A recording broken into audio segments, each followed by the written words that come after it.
이번 공천은 그 지역구 출신의 의미가 없었다고 볼 수 있는데 이에 대해서 어떻게 생각하시냐?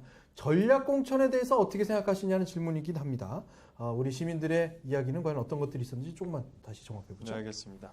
뭐 간단하게 말하자면 찬성한다, 지역구 출신 의미가 없어진 거에 대해서 찬성한다는 분의 의견은 좋은 사람을 전략적으로 배출할 수 있어서 좋다라는 말씀해 주셨고요. 그리고 또 다른 의견으로는 지역 분쟁이 줄어들기 때문에 지역구 출신 의미가 없어진 것에 대해서 찬성한다라고 말씀을 해주셨습니다. 반대로는 지역구 출신이 돼야 한다라는 의견에 그 지역을 대변할 수 있기 때문에 지역구 출신이 중요하다. 그리고 지역에 열심히 하는 사람이 대표가 돼야 한다. 그러니까 지역구에 이미 열심히 하고 있는 사람이 대표가 되어야 한다라는 말씀을 주셨고, 또 하나는 지역의 기반을 모두 무시하고 중앙의 의지만을 가지고 공천하는 것은 잘못되었다. 아무래도 중앙 공천에 관해서 좀 의구심을 가지고 거기에 좀 회의적인 분들이 보통 그 분이 이제 보통 지역구 출신에 대해서 더 의미를 두는 것 같습니다. 반대로 이와는 또 별개로 상관없다는 지역 출신으로 자질을 따지는 것은 이치에 맞지 않다라는 의견을 내주셨습니다. 네, 이 정도입니다. 이 공천과 관련된 부분을 조금만 먼저 정리해 보겠습니다.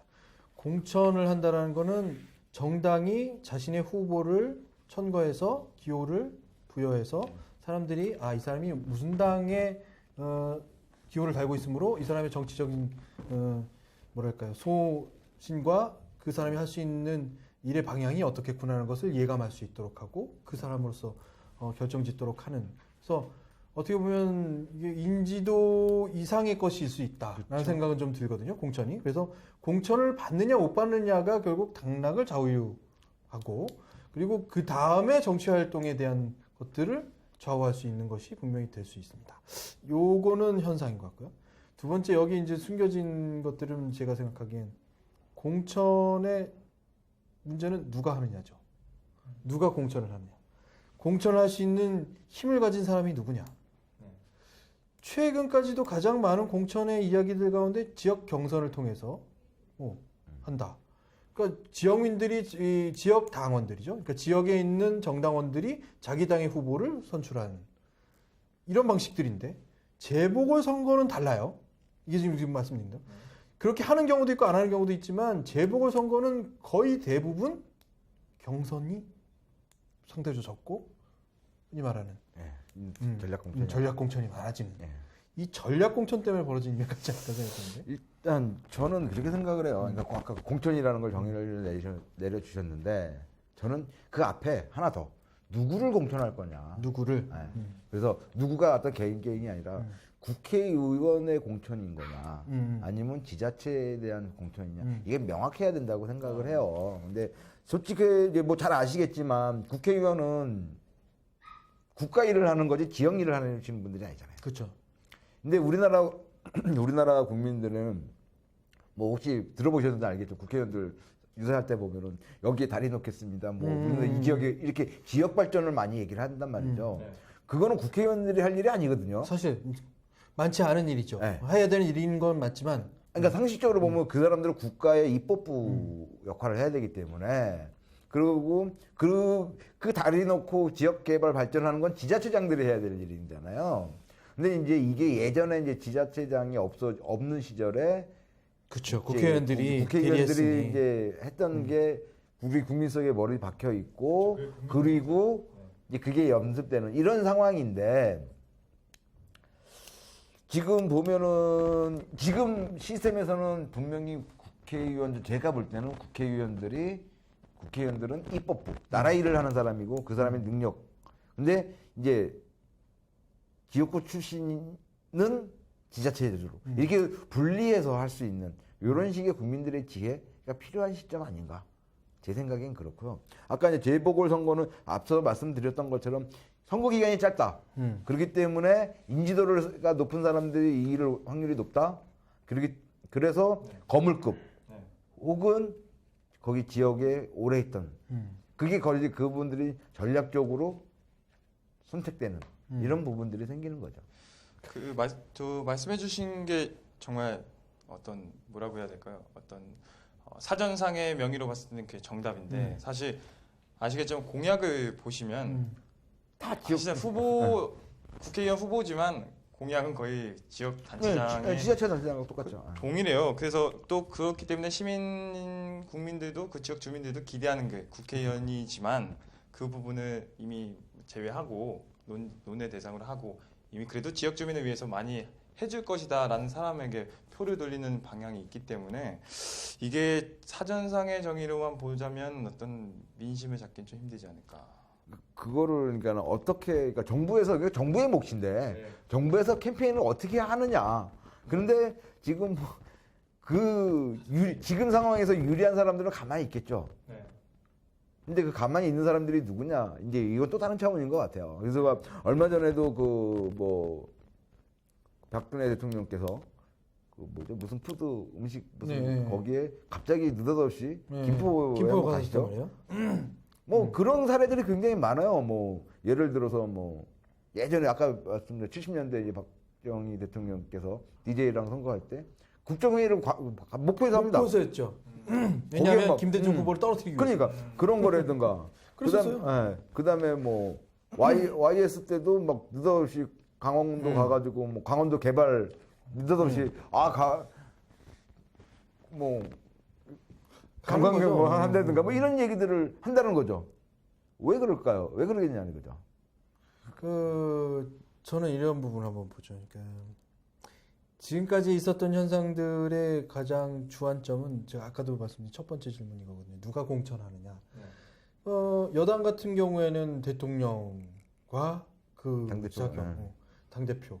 새누리당이 조금 변한 것은 대통령의 입장과 당대표의 입장이 달라질 시점이 언제냐. 지금도 같다고 볼 수도 있지만 언제쯤이면 달라질 것이냐 이런 것도 있을 수 있어요. 그래서 실제로 공천권을 쥐는 사람이 대통령이냐 당대표냐 이런 부분이 이제 여당 내에 이제 문제가 될 수 있고 야당의 문제는 두 명의 공동 체제이긴 한데 서로 그러니까 말하자면 자기 지지 세력이 달라요. 그러니까 이쪽도 역시 어느 사람을 내 쪽 사람을 더 많이 공천해야 하는 자기 세력 다툼이 있는 거죠. 근데 정말로 아까 처음에 말씀드렸다시피 이건 지역 공천제라는 것이 뭐냐면 그 지역에 있는 지구당 위원장이 활동을 할 수 있도록 하고 지구당 위원장을 매번 선출하는 거예요. 그리고 그 사람으로 인해서 지구당 위원이 그러니까 지역구가 관리되면서 거기서 국회의원 후보도 뽑고 또 뭐 구청장 후보도 뽑고 시장 후보도 선출하고 이런 식이 돼야 되는 거죠. 그렇게 말하자면 당원들이 흔히 하향식이 아니라 상향식으로 공천해 나가는 것. 상향식으로 공천해 나가는 것을 누가 먼저 하느냐가 굉장히 중요할 것 같은데 먼저 하기도 했어요. 몇 번은 시도도 있었어요. 근데 그렇게 해서 얻은 결과가 좋았느냐 나빴느냐를 따지고 본다면 사실 나쁘지 않았거든요. 네, 그렇죠. 사실 나쁘지 않았어요. 근데도 자꾸 거꾸로 돌아가요. 왜냐하면 공천권이라는 것 때문에. 결국은 당대표 욕심인 거야. 그리고 그게 아직까지도 당원 당규에 상당히 많은 어떤 의미로 남아있어요. 그게 아까 얘기했던 대로 DJ의 파워 이런 것들을 기대하는 국민들의 심리인 거죠. 그러니까 당에서도 그런 사람들이 더 나타나 누군가 선인이 나타나 초원을 달리는 이런 것들이 기대하고 있는 거예요. 근데 제가 생각하기에는 이미 그 시대는 가고 있다. 지역 공천제를 누가 먼저 확립하느냐에 따라서 매번 선거의 결과는 유리한 결과로 가느냐 못 가느냐로 할 수 있다. 근데 정말 역으로요. 새누리당 그 부분에서도 유리해요. 잘해요. 그렇지 않죠? 그래서 제가 이제 전에 시간인가요?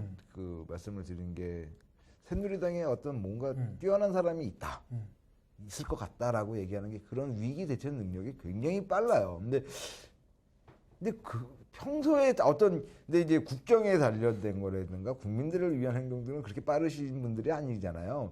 이번에 세월호 특별법 제정할 때도 뭐 TF팀 만들었다가 다시 없애가지고 또 하다가 또 다시 TF로 갔다. 굉장히 어떤 그런 면에서는 움직임이 느린데 당에 선거에 관련된 거는 정말 선수들이라는 거죠. 그러니까 제가 봐도 소름이 돋을 정도로 응대가 빠르고 정확해요. 그래서 그런 선수 분명히 그게 저는 궁금해요. 그분은 분명히 이제 찾고 싶을 정도로. 그래서 이제 데이터를 조금만 보겠습니다. 이게 전화조사한 1000명의 여론조사 결과입니다. 그 가운데에서 40대, 50대, 60대. 간략하게 말씀드리면 반드시 지역구 출신이어야 한다는 지지가 훨씬 세요. 배 이상 배 정도 되잖아요. 예. 어떤 방식이든 상관없다라는 부분도 물론 강합니다. 그러니까 저역 공천과 지역구 출신 모두가 가능하다. 그러나 지역구 출신이 되었으면 좋겠다라는 경향이 좀 있다고 보는데 지역구 출신이 의미 없다고 분석하는 경우는 별로 없습니다. 예, 그 중에서 10% 인천, 경기 이고. 정도가 좀 높네요. 강원 정도가 좀 높고 이 말은 결국은 많은 분들이 지역구의 의원 정치인들이 이렇게 뭔가 경합을 통해서 경선을 통해서 됐으면 좋겠다. 그러면서 또 하나는 이 어떤 방식이든 상관없다고 말씀하시는 이 부분은 뭐냐면 제가 이렇게 보거든요. 기왕이면 이렇게 했으면 좋겠는데 그렇게 해서 못 이길 것 같으면 그렇게 해서 안 될 것 같으면 전략적으로 선택해서 이겨줘라.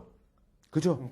그러니까 어떤 그러니까 꽁 잡는 게 매라고 어떤 그쵸. 이기는 사람이 되는 게 좋겠다라는 거고 이제 지역구 출신이어야 된다는 선호도가 강세인 이유 부분에 대해서 저는 그렇게 생각을 해요. 그러니까 아까 처음에 말씀드렸던 것처럼 그러니까 이제 아까 제가 충청 도민들이 충청 홀대론을 깨기 위해서 특출한 인물을 선출해야 된다. 이 부분이 그 사람 우리 지역구에 있는 사람이 되면 특히 우리 이쪽에 연고가 많은 사람들 지역을 아는 사람이 연고가 되면 우리 지역이 발전이 될 거다라는 어떤 기대 효과. 그렇죠. 그러니까는 미워도 다시 한번 잘못해도 미워도 다시 한번 또 뽑아주는 거죠. 예를 들어서 뭐 국회의원 하나 어떤 분이 뇌물수수나 이런 걸로 해서 잘못해서 의원직이 박탈이 됐거나 혹은 깜빵에 갔어요. 그렇다가 또 다시 나오면 또 뽑는. 그러니까 심지어는 예전에 허삼수 씨인가요? 그분이 옥중 출마를 했었어요. 네. 50비리 뭐 그로. 그럼에도 불구하고 됐었어요. 91년, 92년도에. 그렇죠. 그런 정도로 그러니까 이 우리 쪽의 지역의 힘이 우리 지역이 잘 되고 힘이 되려면 중앙에다가 뭔가 우리의 연결을 인물을 넣어야 된다. 그런 부분들이 더 저는 굉장히 이거를 보고 좀 슬프다 이런 생각이 든 게 그런 국회의원이라는 인물들이 지역을 위한 인물 일꾼 지역 일꾼으로 포지셔닝이 된다라는 게 슬프다라는 거죠. 그렇죠. 그러다 보니까 뭐 물론 그게 이제 뭐 좋은 면으로 해석되는 경우도 있어요. 그러니까 한미 FTA나 이런 거 할 때 이제 농민들의 목소리를 대변할 수 있는 만약에 그렇지 않았다 그러면 그렇게 쉽지 않았을 거예요. 근데 이제 그 지역에서 출신들이 농민들을 위해서 대변인들하고 이런 역할들을 하는 것도 분명히 긍정적이지만 이 지역들의 대부분 이렇게 선출하시는 분들의 기대 속에는 우리 지역을 위해서 다리 하나 더 놔줘. 특히 아니면은 뭐 우리 지역에다가 뭐 대기업 유치해서 지역 활성화 해줘. 그렇죠. 뭐 이런 식의 어떤 사심이 깔려 있다라는 거죠. 그렇죠. 근데 그 역할은 현재로서는 분명히 지자체장의 역할로 많이 넘어가는 거고 국회의원은 우리나라가 더 발전되는 입법을 만들어가는 그런 거의 역할들이 더 강해야 되는데 조금 이제 좀 이렇게 괴리감이 좀 있는 것 같습니다. 실질적으로. 이 1000명의 전화조사에 대한 응답 결과를 좀 보면요. 가령 반드시 지역구 출신이어야 한다는 의미에 40대, 50대가 굉장히 크게 동조하고 있거든요. 50% 가까이 되고 60대 이상은 약 한 40%로 좀 떨어지긴 합니다. 어떤 방식이든 상관없다고 생각하시는 것들이 늘어나는 게 60대고요. 예. 그러니까 60대 이상의 어르신들은 자기가 원하는 결과를 보고 싶다라는 그 성향이 좀 강하신 것 같고요. 지역별로 좀 보면 반드시 지역구 출신이어야 한다고 좀 선택을 많이 한 쪽이 서울이 46%고 강원도가 46%고 제주가 62%예요. 제주는 물론 그런 성향들 어차피 이 지리적인 상황이 있으니까. 지리적인 상황이 있으니까요. 그렇지만 서울, 강원 굉장히 높고요. 좀 상대적으로 낮은 곳이 광주, 대구입니다. 예. 광주는 50%가 어떤 방식이건 상관없다고 말씀하셨고 지역구 출신이 의미가 없다고 생각하고도 17.6%가 가서 좀 높습니다. 그런데 대구 같은 경우에는 48%가 어떤 방식은 상관없다고 생각했고 지역구 출신이어야 한다고 생각하는 것은 6.9% 아니어도 상관없다는 게 6.9%좀 낮습니다. 광주가 좀 높다라는 것은 결국 이번 선거에서 이겨줘라. 그렇죠. 그 마음인 것 같고 대구도 그래 이겨줘라. 그 부분이 좀 더 많은 것 같긴 합니다. 그렇지만 한 가지만 더 보죠. 새누리당을 지지하는 사람들은 42.6% 43.1% 어떤 방식에 상관없고 지역구 출신이 한다가 바탕판 비율이 좀 높았습니다. 지역구 출신이 의미 없다고 생각한 것이 새정치민주연합이 25%고요. 어떤 방식은 상관없다가 33%예요. 그러니까 전략 공천을 해달라고 생각하는 것이 새정치민주연합이에요. 지금. 그러니까 이게 꼭 잡는 게 뭐니까 이길 사람 꽂아서 해달라. 이런 거죠. 새정치민주연합의 이 열망, 이 지지하는 사람들의 열망은 좀 그만 져라. 그만 좀 져라 이거죠. 그렇죠. 근데 오히려 새누리당이 지역구 출신이어야 한다. 어떤 방식에 상관없다라는 부분이긴 하지만 그 방식에 속해 있다라고. 제가 좀 전에 말씀드렸지만 지역구를 확고히 하는 쪽이 유리해요. 조직 선거에서도 유리하고 그쵸. 여러 측면에서 유리해요. 근데 그 기반이 새누리당이 훨씬 강하다. 그리고 그 열망도 강하다라는 거죠. 지지자들의 열망도. 지역 관리는 지자체장이 하는 역할이니까 그 지자체장이 어떤 역할을 가지고 했느냐. 그러니까 우리 지역의 어떤 부분들은 분명히 지자체장이 단체장의 역할이에요. 근데 뭐가 있냐면 외자 유치나 이런 부분에서는 아무래도 국회의원이 더 영향이 있겠죠. 그렇죠. 더 힘이 좋겠죠. 이제 그런 부분에서 약간 이제 롤이 그러니까 그 역할들이 약간 겹치기도 하고 나누는 이런 부분들은 솔직히 분명히 있어요. 있기는. 그러니까 그것이 변별력을 갖지 못하기 때문에 네, 말씀을 드리는 그렇죠. 거죠. 제 말은. 그렇죠. 그렇게 해서 상황이 달라진다 그러면 지역 주민들이 먼저 알아요. 네. 아, 이게 훨씬 우리 지역에 유리하구나. 네. 라고 생각하면 당연히 그런 구조로 생각하고 오히려 지역구에 그런 것들을 요구하겠죠. 야, 왜 우리는 국회의원 후보를 이렇게 못 만들어내? 우리 지역, 그러니까 그 당을 지지하는 지역 당 사람들이 이렇게 해서는 안 돼. 영입하자라는 게 지역에서부터 나올 수 있다는 거예요. 오히려. 그 사례가 좀 지금 제가 요번 주에 취재를 갔었는데 수원의 지역에 갔었거든요. 그때 수원 정인 것 같아요. 정 지역에 갔었는데 그때 그 전에 국회의원이 김진표 새정치민주연합 김진표 의원이 그때 당선이 돼서 국정 운영하다가 요번에 이제 도지사를 이제 남경필 후보로 해서 낙마가 됐었는데 그 민심이 김진표 의원 쪽으로 굉장히 우세하더라고요. 김진표 의원이 최고였다. 그 사람이 우리 그 민생 안전을 위해서 최선을 다했다라고 했는데 또 재개발 문제가 있었거든요. 그 지역에. 근데 그때 그 지역 지방자치단체장 그 지자체장도 같은 당이어서 그게 원활하게 되게 굉장히 잘 됐대요. 그 어떤 해결책이나 문제 상황 파악하는 게. 근데 요번에 이제 김진표 의원이 이제 물러나게 되고 새로운 의원들을 뽑게 됐는데 여기서 문제는 또 그거죠. 지역구 출신인 새정치민주연합이 아니라는 거. 그리고 새누리당의 어떤 또 강력한 후보가 이제 섰기 때문에 지금 주민들의 입장에서는 굉장히 혼란스러운 난해한 거지. 거죠. 그렇죠. 그렇기 때문에 여당으로 투표하시는 분들이 계시더라고요. 이번 공천도 마찬가지인 것 같아요. 그러니까 예를 들어서 말씀대로 공천을 이기려고 선발을 하는 거잖아요.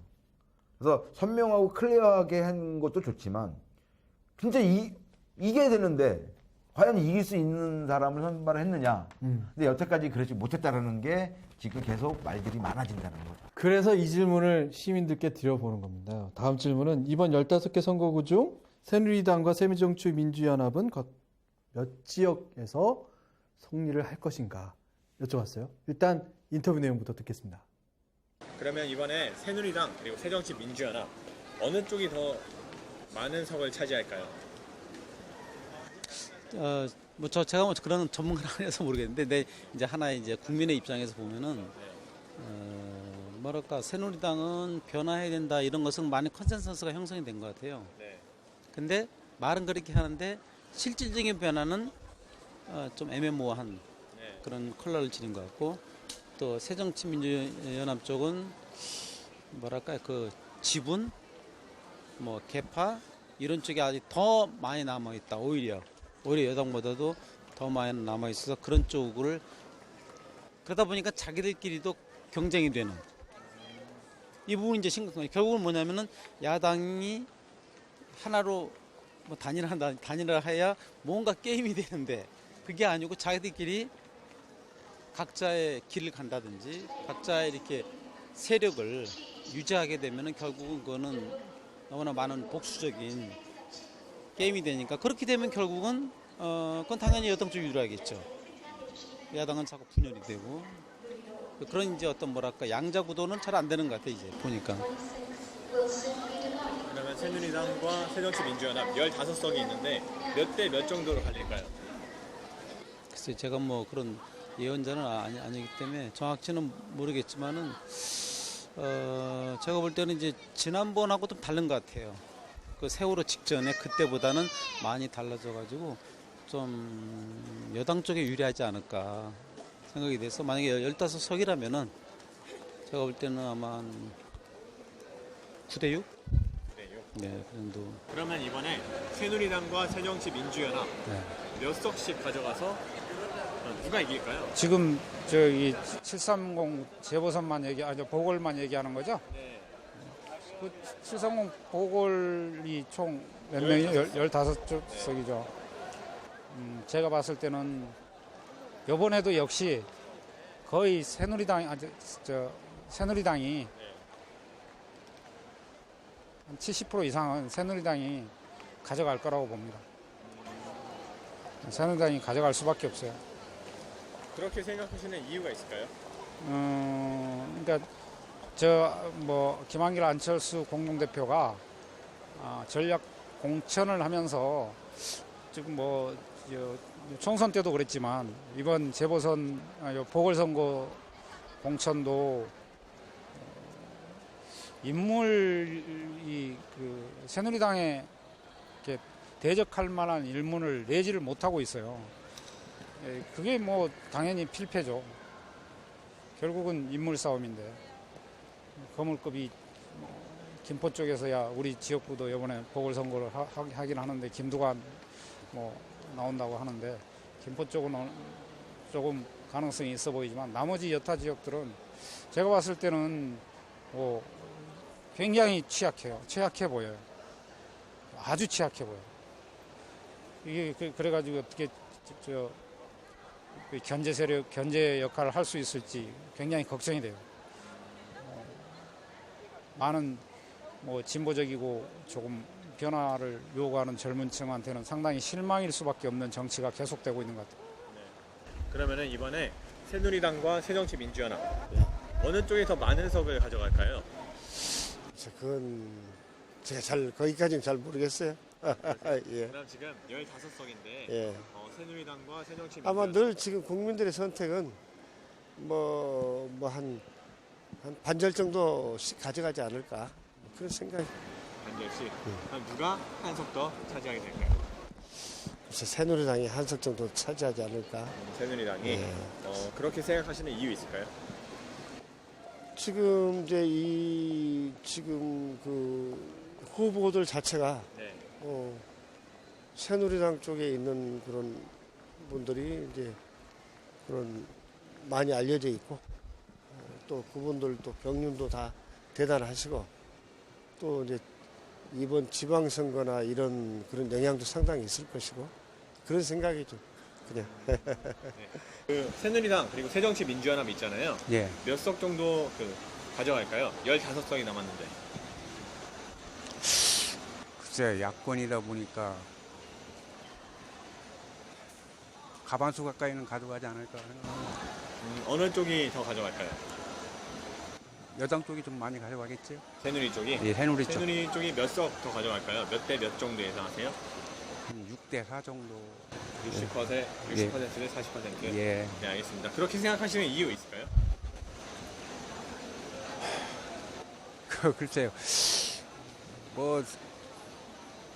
우리나라 경제적인 문제나 전체적인 사고 문제도 있고 근데 그거를 발빠르게 대처를 한 부분도 있겠지만은 좀 모순점이 많이 있다 보니까 여당이나 야당이나 서로가 적극적으로 나서지 않는 것 같아요. 새누리당이 좀 유리할 것 같아요. 새누리당이 네. 지금 15석이잖아요. 그 중에서 몇 대 몇 가져갈까요? 그까지 저한테 말씀하라고요? 네, 그냥 어머님께서 생각하시기에. 한 60%는 이상은 가질 것 같아요. 60%? 예. 그렇게 생각하시는 이유 있을까요? 지금 야당이 조금 그 지지를 좀 못 받는 것 같아요. 대표가 둘이 하면서 좀 그런 것 같아요. 아무래도 나는 이 새누리당이 낫다고 생각해요. 새누리당이 낫다. 몇 석 정도? 15석이 있거든요. 글쎄요, 그건 잘 모르고 뭐 호남 빼놓고 이렇게 서울에서 경기도에서는 뭐 아무래도 한나라당이 나을 것 같아요. 새누리당이 새누리당이 저는 원래가 전 야당이었는데 네.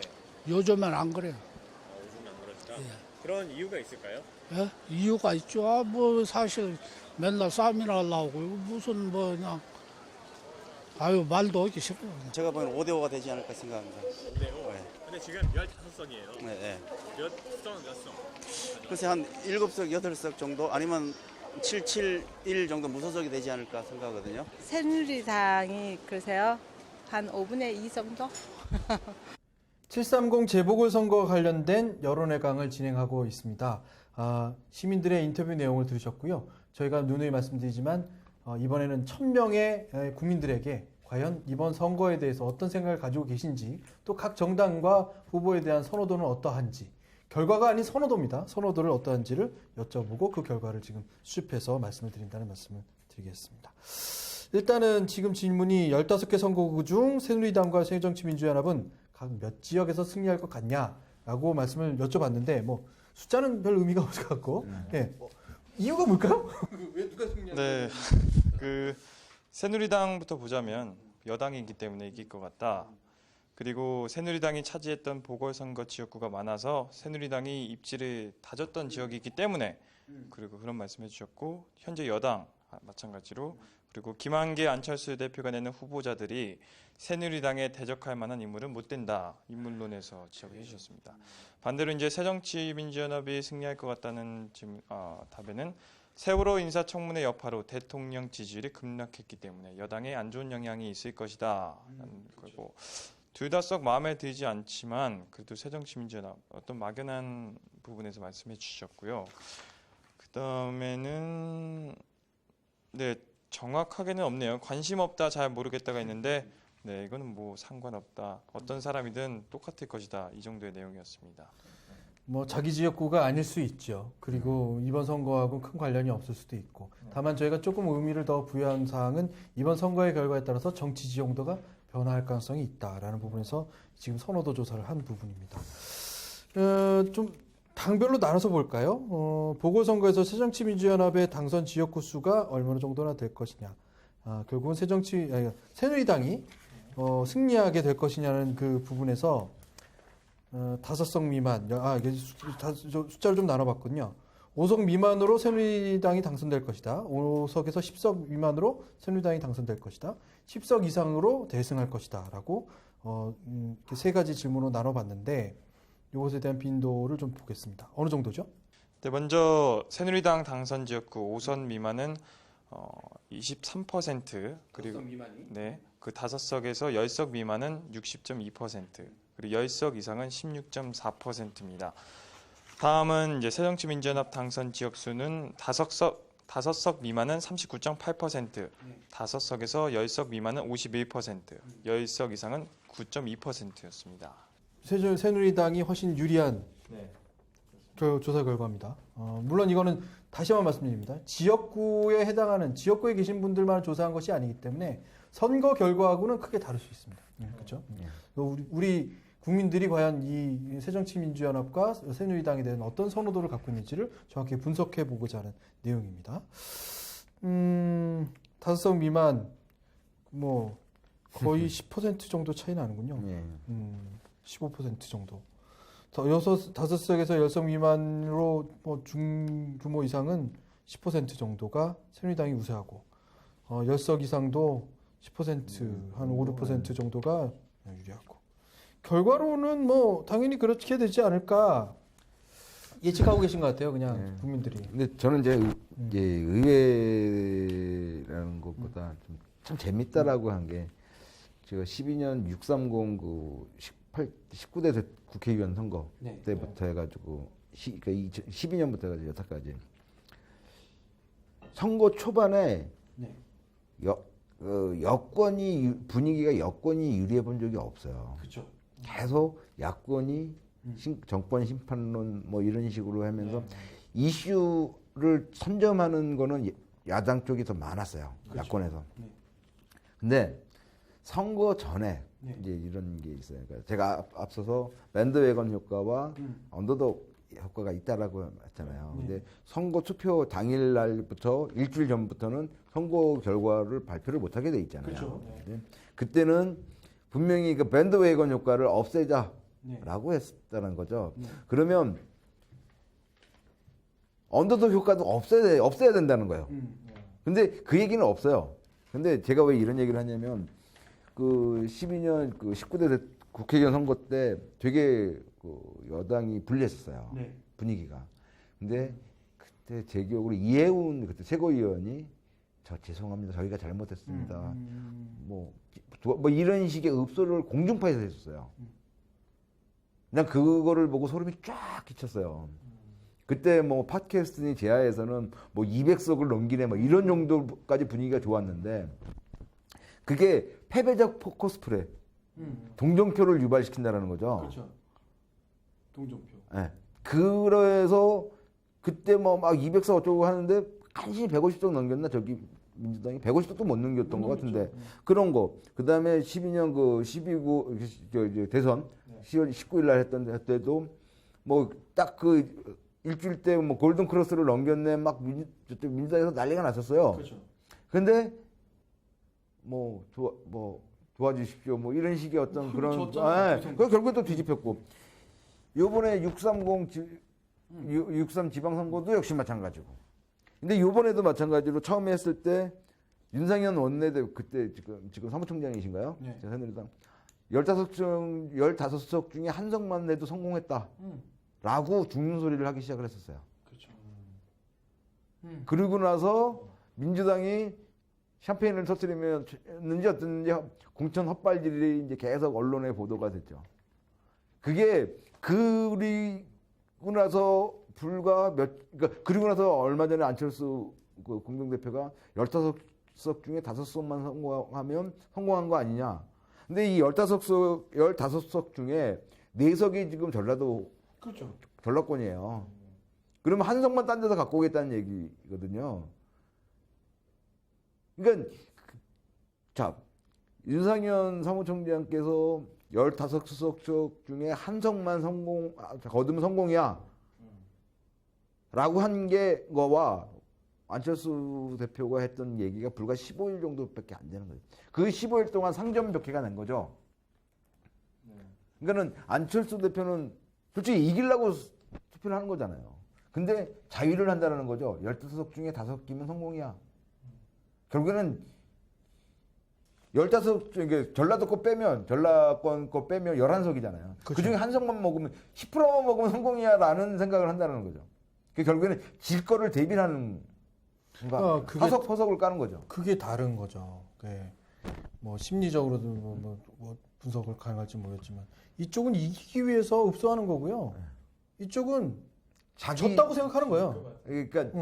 그러니까 그게 보름 사이에 이렇게 뒤집힌다라는 게 저는 궁금한 의아한 거죠. 뭐 어떻게 전략을 짜고 어떻게 행동을 했길래 이렇게 바뀌느냐. 그러니까 이거는 제가 계속 뭐 새정치는 애잔하다라고 하지만 이거는 솔직히 용납이 잘 안 되더라고요. 그러니까 두 가지가 있어요. 제가 보기에는 그 네임덕이죠. 대통령의 그 지도력에 대한 부분은 여기서. 근데 새로운 어떤 당대표가 선출되면서 그 다음에 대안이 나타난 거죠. 이 사람으로도 가능하겠다. 그리고 지금 이 상황도 이 두 사람으로서 돌파가 가능할 거라는 기대감이 훨씬 크고. 그래서 실제로는 뭐 네임덕이 시작돼 버린 상태가 돼 버릴 수도 있지만 그 네임덕이 이 당에 불리하지 않은 작용을 준 거예요. 왜냐하면 지금 실책이 너무 많기 때문에. 잘하고 있는 과정에서 네임덕은 굉장히 불안 요소지만 조금 뭐 이뤄지고 있는 현상들이 굉장히 비난받을 수밖에 없고 좀 불리할 수밖에 없는 현상들이 많기 때문에 그것을 다시 되짚으려면 이 사람이 했던 실책에 대한 뭔가 다른 대응이 필요하죠. 반성 혹은 뭐 대안? 대안이 등장한 거예요. 그 15일 동안 등장한 대안 중에 하나. 또 하나 새정치민주연합은 둘 사이의 관계가 결국은 당을 지도하고 있다고 생각하는데 여러 곳에서 이렇게 하면 안 된다라는 잡음이 서로에게서 나와요. 거기에 대한 불만이 계속 있어요. 근데 보기 안 좋은 장면이 연출되는 것이 막을 수 있는 그 다음 대안이 없어요. 왜냐하면 그냥 지역구 공천을 하지 못한 후원당우사라고 하라고 한 그 지역구 위원장이 와서 농성을 하고 읍소하고 울면서 기자회견을 하는데 그 두 당대표가 사라져버려요. 없어져 버려. 그러니까 비난을 다 먹어버려 그냥. 대안이 없어요. 이쪽은 그 심각한 상황에 대한 대안을 제시하고 있는데 이쪽은 대안이 없는 거죠. 그 자그마한 상황도 뭔가 맺어짓지 못하는데. 맺어짓지 못하고. 또 하나는 권은희 후보를 지난 시간에 말씀드렸죠. 권은희 후보를 광주에 공천했던 것에 많은 역작용들이 있어요. 말하자면 반론들이 있어요. 반론에 대한 대안 제시도 없어요. 그냥 자기 논리밖에 없는 거죠. 그러니까 역으로 말씀드리면 너무 꽉 막혔다. 이제 진보는 이제 뭐 아까 분열로 망한다고 그러지만 또 하나가 이제 말로 망한다고 얘기를 해요. 말들이 참 많습니다. 그러니까 뭐 똑똑도 해요. 공부들도 많이 하셨고 이제 뭐가 있냐면 전에 뭐 그 또 보수의 강점은 뭐냐면 자기 이득을 위해서 참잖아요. 그렇죠. 참죠. 근데 진보는 참지를 못합니다. 자기 이득보다는 자기의 가치관에 벗어나는 걸 절대 용납이 안 되는 그런 그렇죠. 상황들이 가져가지고 참 한 목소리를 내고 한 발 물러서는 모습들이 좀 어려운 것 같아요. 그래서 요번에도 참 그 일련의 그러니까 프로세스라고 그래야 되나?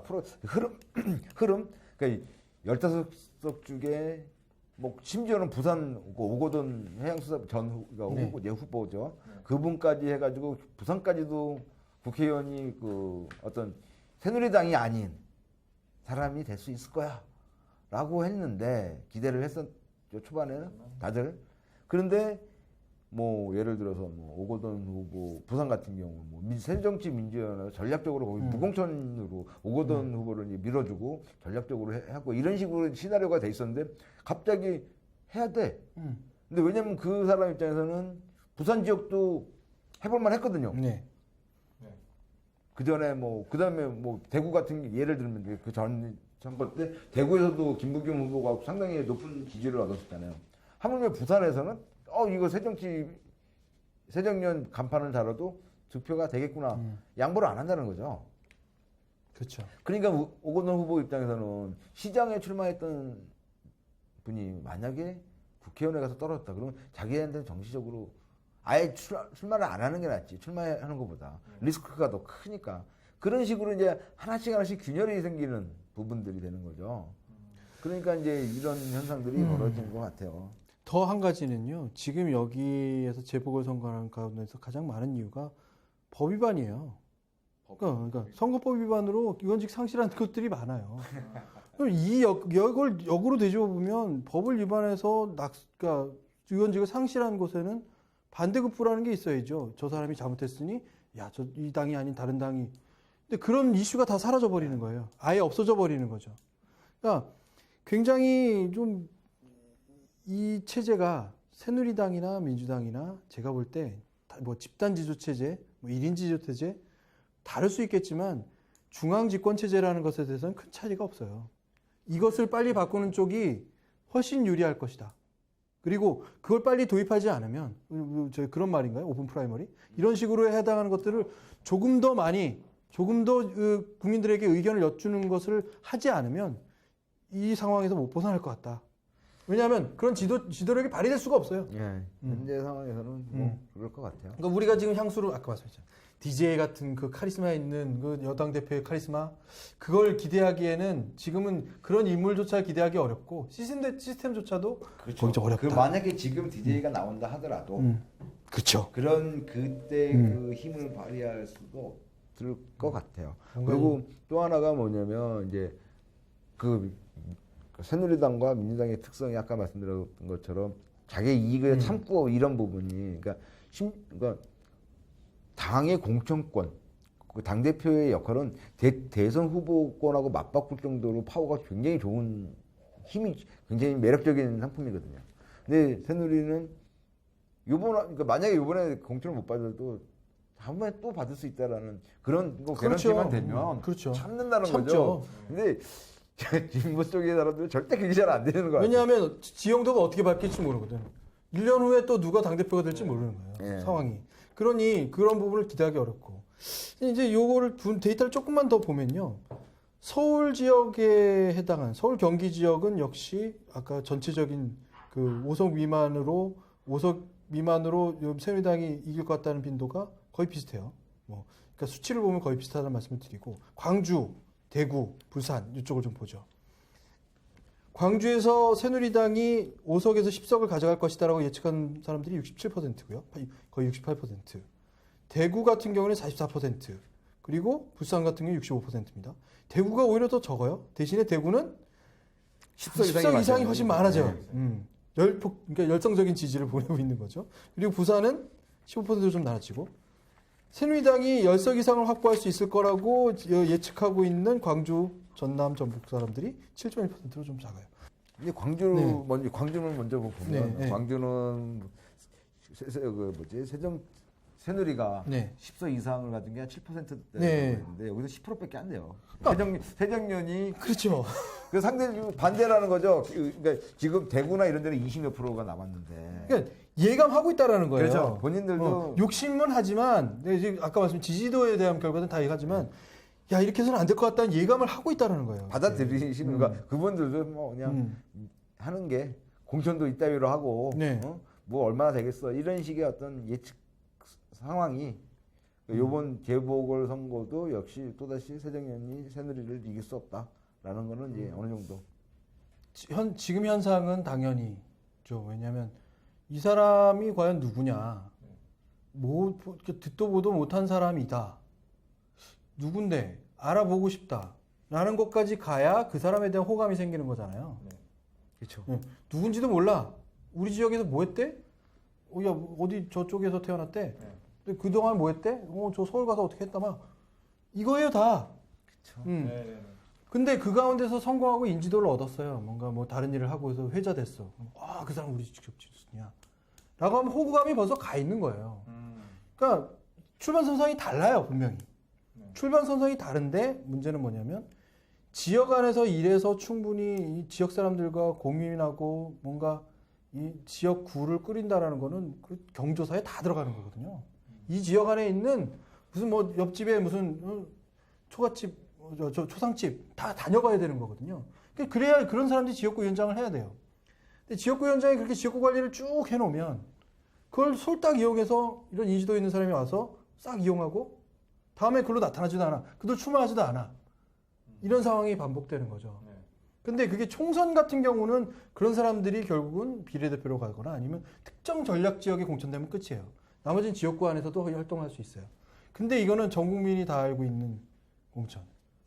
그러니까 무슨 판단을 하고 있는 것 같냐면 당 지도부가 이렇게 해야 이긴다. 이렇게 해야 이길 수밖에 없다.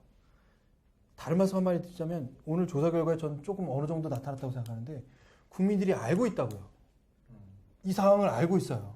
그렇게 공천되는 거고 있다라는 걸 알고 있고 그렇게 된 사람들이 여기 돌아오지 않을 거라는 것에 대한 예감도 있고 자기가 선호하지만 내가 이 정당을 지지하지만 결국 선거 결과가 그렇게 가지 못할 거다. 공천 자체가 잘못됐다고 느낀다라는 것에 대해서는 예감하고 있다고요. 알고 있다고요. 그럼 국민들을 좀 뭐랄까 이래도 모르겠지? 에이 국민들이 뭐 그 생각 못하겠지? 이게 없다고 보시면 맞는 것 같아요. 오히려 더 전략적으로 더 적극적으로 물어야 돼요. 우리 누구 공천하면 좋겠습니까? 지역구에 가서 당대표가 내려서 우리 누구 공천하면 좋겠습니까? 하고 하루에 공청회라도 열어야 된다고 생각해요. 저는. 당대표들이 내려가서 그렇게 하면서 수렴된 것들을 가지고 그런데 우리가 생각하는 사람이 이런 사람이 있는데 그럼 경선 한번 해보시면 어떻겠습니까? 컨벤션 효과가 유일한 야당의 무기인데 컨벤션 효과가 야당이 없어요. 그러니까 그거를 효과를 가장 많이 본 분이 저는 노무현 대통령이라고 생각을 해요. 그러니까 그때 인지도 초반에 5%도 안 된 양반이 그렇잖아요. 근데 기벽 경선하면서 이게 눈덩이처럼 한 게 커올라서 결국에 대통령까지. 근데 그게 벌써 그러면 15년, 10몇 년 전 상황이에요. 그러면 그 방법이 옳은 방법이지만 이제 식상한 거예요. 새로운 게 없어요. 그런 새로운 뭔가가 나와야 된다는 거예요. 새로운 뭔가. 그 뭔가를 찾아내는 게 아까 제가 말씀드렸던 것처럼 사방이 포위돼서 뭔가를 뚫고 나갈 돌파구를 찾은 전략이 있어야 되는데 지금 민주당 새정연에서 그걸 못하고 있다는 거예요. 그리고 오히려 그 이전, 그러니까 현재 버전도 식상한데 그 이전 버전으로 가고 있다는 게 더 답답한 거죠. 그에 비해서 또 새누리당은 40대 중진이라고 해야 되나요? 남경필, 원희룡 또 한 분 제가 기억이 안 나는데 그분들이 이미 언론에서 점 찍고 있어요. 네. 결국에는 이 사람들이 이끌 것이다. 그리고 차기 다 이제 도지사를 다 하고 차기나 차차기로. 네. 네. 대선 후보가 어느 정도 거명될 거고 그런 얘기도 있죠. 물론 저희가 여론조사이기 때문에 정확한 결과를 드려야 함에도 그런 게 있습니다. 정확한 결과를 알려드려야 되고 그리고 예측 가능해야 되는데 이번 조사는 사실은 선호도 조사이기 때문에 실제로 이 지역구 안에 있는 분들이 어떤 선택을 할지는 조금 다를 수 있다라는 말씀을 좀 드립니다. 다만 요거 이렇게 보면 어떨까요? 저는 7대 8 정도로 보겠습니다. 7대 8. 새정치민주연합이 얘기하는 건가요? 그래서 우리 다음 주에 벌칙을 하자고요. 7대 8 정도로. 7대 8. 새누리당이 8석, 새정치민주연합이 한 7석 정도 가지 않을까. 저는 9대 6. 9대 6. 예, 새정연이 6석 이상 가져가기는 이제 어려울 것 같고요. 저는 뭐 9대 6 정도. 9대 6 정도? 한 석 차이네. 보면은 뭐 공약 같은 거는 사실 뉴스에도 나왔었는데 공약 같은 건 거의 다 베끼기 이런 식으로 돼 있고 공약 같은 문제는 논의 대상이고 제외 대상인데 그 후보들의 어떤 그 대립 구도가 새정치민주연합이 좀 단순해요. 그러니까 새누리당의 어떤 공천을 선별하는 과정이 좀 더 세밀한 부분이 있어서 그게 사실 그냥 그 지역 주민의 입장에서는 어필되는 부분이 되게 많아서 저도 한 9대 6 정도가. 그래요. 저는 근데 아직도 이 언론에서 털어져 나올 수 있는 악재들은 또 계속 나오고 있기 때문에 저는 사실 그렇게 봅니다. 그렇다고 해서 이렇게 완전히 역전시키기에는 좀 어려울 것 같은 제 느낌이긴 한데 국민 여러분들께서도 시청자 여러분들께서도 한번 예감해 봐 주시면 좋겠다. 이건 뭐 어떻게 보면 흔히 우리들이 하는 거잖아요. 술자석에서 어떻게 될 거 아니야. 근데 이런 것들을 한번 예감해 보시면서 정치에 관심을 갖는 것도 한번 재밌는 일일 것 같고요. 그리고 저를 좀 더 많이 시해 주시면 이겼으면 좋겠다. 우리 뭐 벌칙으로서는 저희들끼리 정해서 다음 주에 어떤 벌칙을 수행했는지 말씀을 드리도록 하겠습니다. 끝으로 우리 국민들이 정말 이 공천 730 재보선과 관련돼서 어떤 생각을 하고 계시는지 정말 하고 싶으신 말씀들 자유질문으로 한 말씀을 좀 여쭙고 끝내는 것으로 하겠습니다. 우리 다음 시간에는 역시 이제 20, 30대에 대한 얘기도 있고 40대 이제 나눠서 얘기했거든요. 종합적인 얘기도 한번 더 해야 될 것 같아요. 이번 여론의 강은. 그래서 저는 종합적인 얘기를 하는 자리에서 우리 다시 한번 뵙는 걸로 하겠습니다. 시청해주신 여러분 고맙습니다. 네. 국민 여러분께 하고 싶은 말씀 해주세요.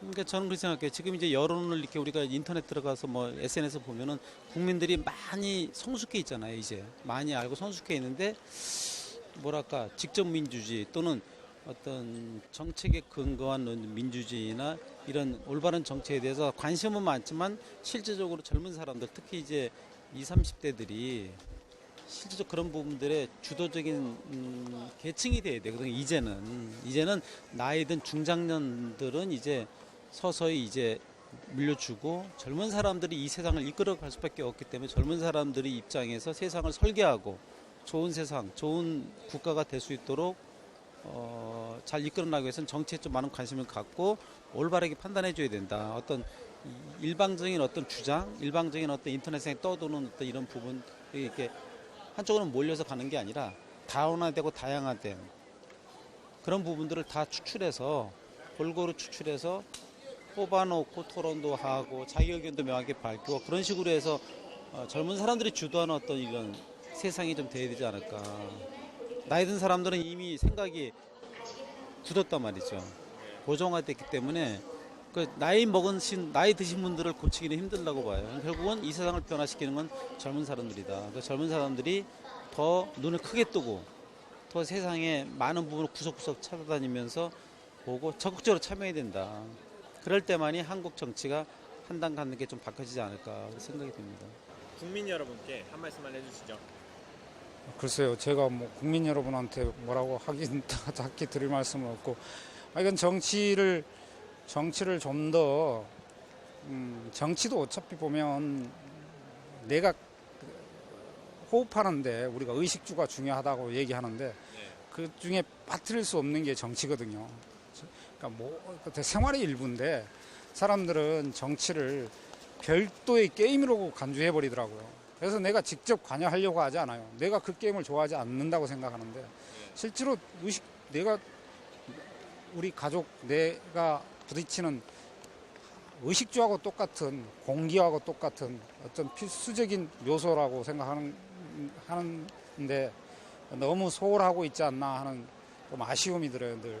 그래서 뭐 우리가 이제 먹고 살기 바쁘다 보니까 직접적으로 뭐 NGO 활동도 못 하고 무슨 뭐 세월호 사건만 해도 누구나 다 울분을 토하고 나가서 광화문 광장에서 소리라도 질러보고 싶지만 매일매일이 시간에 쫓기는 삶 때문에 결코 시간이 지나면 그래 내가 저때 광장으로 뛰쳐나갔어야 되는데 라고 후회할 뿐이지 현실 참여는 안 하거든요.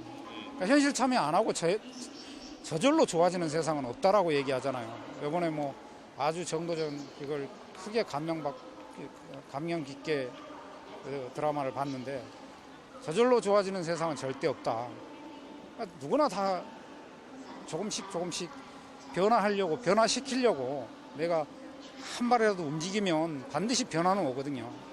저도 뭐 486 세대 매일 학교에 가면 아침 책을 보는 시간보다는 체류탄 마셨던 시간들이 더 많았는데 그렇게 해왔던 과거의 어떤 민주주의 세력 때문에 세상은 조금씩 변해왔고 지금은 많이 변했다라고 얘기하지만 더 이상 변할 게 없어서 그런지 몰라도 요즘 젊은이들은 이제 취업난 때문에 뭐 자기 일신을 위해서 기성세대가 그렇게 가르치는 거겠지만 자기 일신을 위해서만 열심히 할 뿐이지 세상이 바뀌어야 된다라고 생각하고 세상을 오죽했으면 뭐 대자보까지 안녕하십니까 잠깐 좀 들풀처럼 일어났다가 사그라졌지만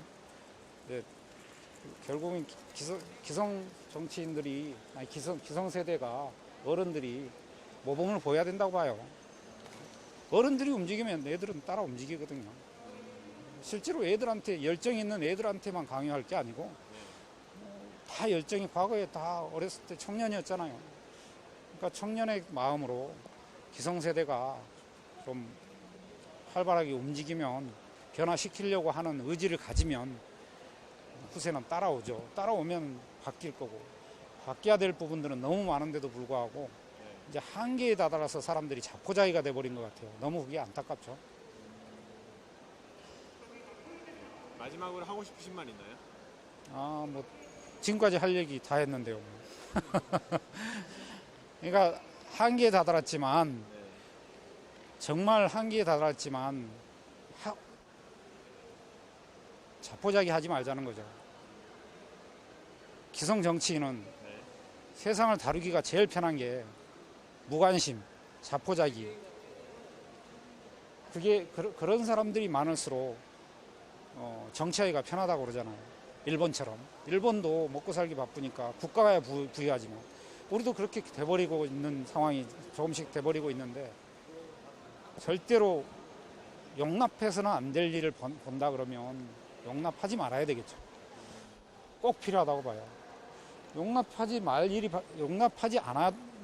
수 없는 일이 발생했음에도 불구하고 어느 순간 자포자기, 내가 한들 바뀌겠냐. 세월호 사건도 그래서 아무것도 지금 조사도 뭐 전혀 이루어지지 않고 있잖아요. 그 유가족 몇십 명이 모여서 농성한들 어떻게 바뀌겠습니까? 뭐가 튀어나올 거고 뭐가 밝혀지겠어요. 용납할 수 없다. 이건 도저히 용납이 안 된다라고 누구나 다 그렇게 생각하고 있으면서도 왜 용납하느냐고요. 마음속으로만 그러고 있지 다 용납하고 용서하고 있잖아요. 용서가 아니고 자포자기죠.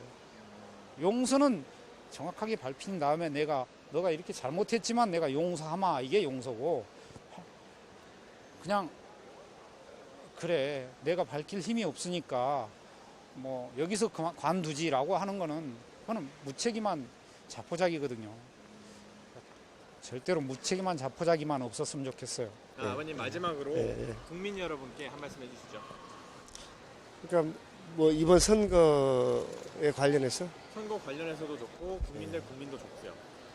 그러니까 이제 우리 국민들이 갈수록 투명해지고 있는 이런 사회에서 좀 더 적극적으로 좀 자기의 의견을 피력하고 지금 정책이나 이런 것에서 좀 관심을 좀 많이 가졌으면. 마지막으로 국민 여러분께 한 말씀 해주세요.